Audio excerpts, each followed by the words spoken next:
Hey guys, it's Erica, and my topic I chose for this project would be child obesity. I chose child obesity because of the movies that we had to watch based off Food Inc.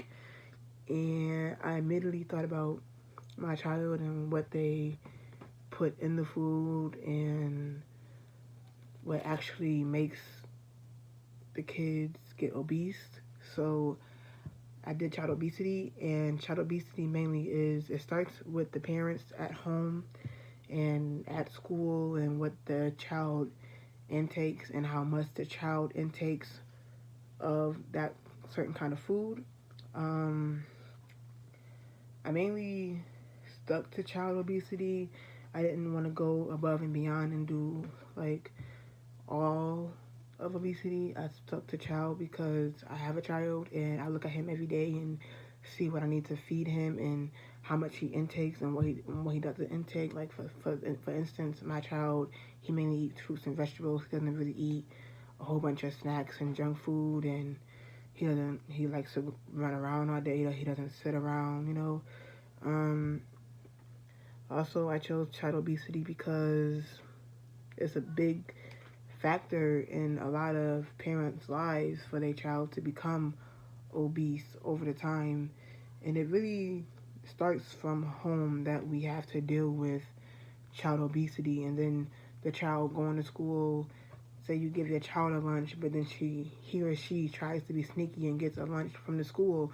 And the school food and what you pack your child, he or she doesn't eat that packed lunch, and she'll eat the school lunch. And the school lunches doesn't really have that much nutrients in it.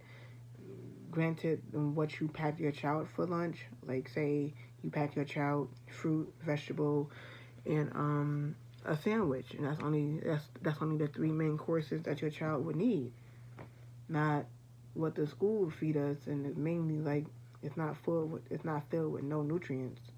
So the nutrients is lacking, and with you lacking nutrients, you making your child become obese. Um,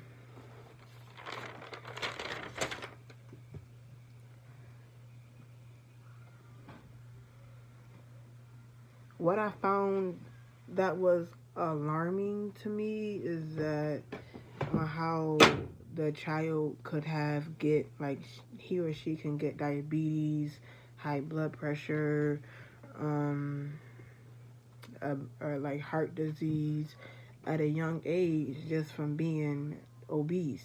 They could have a lot of health complications at such a young age just from all the food intake that they have, and they don't really look at anything until it's too late and that child already has the health condition and can barely walk, can barely run, certain things like that we have to look into play at for our children in the future.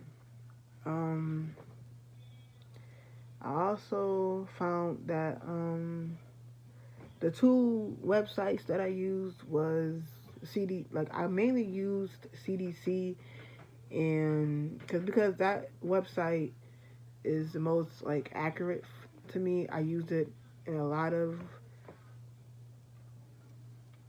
classes because it's just like it has a lot of answers there. So I used that for child obesity, and that was mainly the only website I used. I didn't really have to go much further into detail because that website has a lot of information to obtain and gain in concept of child obesity. Um, I also read a few books from the library because they have a lot of available online resources. Like I use um, a lot of child obesity books, and they mainly all say the same thing about it starts from home and parenting and schools, and like the school nurses will try to help the kids not become obese and etc. Um, the long term effect would be the health conditions because they go with you until fourth. They don't stop. You don't get rid of a majority of the health conditions that you think you would get rid of. You don't get rid of And the new knowledge, I really just thought twice about what I started to feed my son once he turned 1, so he wouldn't gain that child obesity. And if he does, then I'll make a way for him to become less obese. Um, and for myself too, because